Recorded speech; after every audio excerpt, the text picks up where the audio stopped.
ఇక వచ్చే ఎన్నికల్లో ఓటమి భయంతోనే మాజీ మంత్రి మల్లాడి కృష్ణారావు తొడలు కొట్టేసే సవాల్ విసురుతున్నారని యానం కాంగ్రెస్ అభ్యర్థి గొల్లపల్లి శ్రీనివాస్ అశోక్ అన్నారు. 63 ఏళ్లలో మల్లాడి వయస్సుకు తగ్గట్టుగా మాట్లాడాలన్నారు. ఎమ్మెల్యేగా ఉన్న తనను ఒరే అంటూ సవాల్ చేసి ఓడిపోతే గుండు గీయించుకుంటానన్నారు. పేరు మార్చుకుంటానని సవాల్ విసరడం మల్లాడి అవివేకమన్నారు. మల్లాడి గుండు గీయించుకుంటే ప్రజలకు ఒరిగేది లేదన్నారు. తన తండ్రి సమానులుగా మల్లాడిని చూస్తున్నానని చెప్పారు. ఇక తనకు మల్లాడిపై ఎటువంటి ద్వేషం లేదన్నారు. మల్లాడి రౌడీ పాలనను ప్రజలు గుర్తెరిగి తనను గెలిపించడానికి సిద్ధంగా ఉన్నారన్నారు. మల్లాడి కృష్ణారావు గారు నిన్న సాయంత్రం నుంచి మరి గుండు కొట్టించుకుంటాను అని తొడలు కొట్టేసి లేకపోతే రకరకాల ఆరోపణలు చేయడం జరిగింది. ఈ ఆరోపణలకి కొత్తగా ఇప్పుడు మంత్రి అవుతాను, లేకపోతే సీఎంకి చాలా సన్నిహితంగా ఉంటాను, సీఎం దగ్గర వరకు వెళ్తాను అని చెప్పడం జరిగిందని విన్నాను.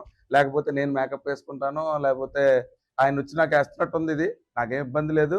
కేవలం ఏంటి అంటే ప్రజలందరూ యానం మరియు పరిసర ప్రాంత ప్రజలు కానీ అందరికీ కూడా మల్లాడి కృష్ణారావు అంటే ఎంత సుపరిచితమో కూడా తెలుసు. 30 ఏళ్ల పాలన ఎలా ఉందో కూడా అతని గురించి ప్రతి ఒక్కరికి కూడా తెలుసు. కేవలం కోరుకునేది ఏంటి అంటే అర్థం చేసుకోవాలండి. ఇతను నిన్న సావిత్రి నగర్ వెళ్ళాం మేము. అక్కడ మా పైన గాజు సీసాలు విసరడం, లేకపోతే టైర్ల కింద గాజు పెంకులు వేయించడం. ఇదేంటి సార్? ఇది సుపరిపాలన? లేకపోతే దీన్ని ఏమంటారు? కేవలం రౌడీ రాజ్యం అంటాం. నేనైతే రౌడీ పాలన అంటాం.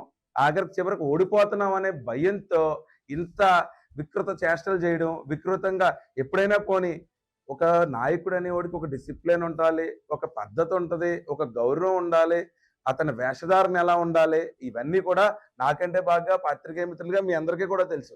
తొడలు కొట్టేసినంత మాత్రాన గెలుపు ప్రజలు ఇవ్వరండి. తొడలు కొట్టేసినంత మాత్రాన విజయం వరించదు. కేవలం ఒక మాట మంచిగా ఉండాలి, ఒక మాట గౌరవంగా ఉండాలి. నేను డబ్బులు పంచితే లేకపోతే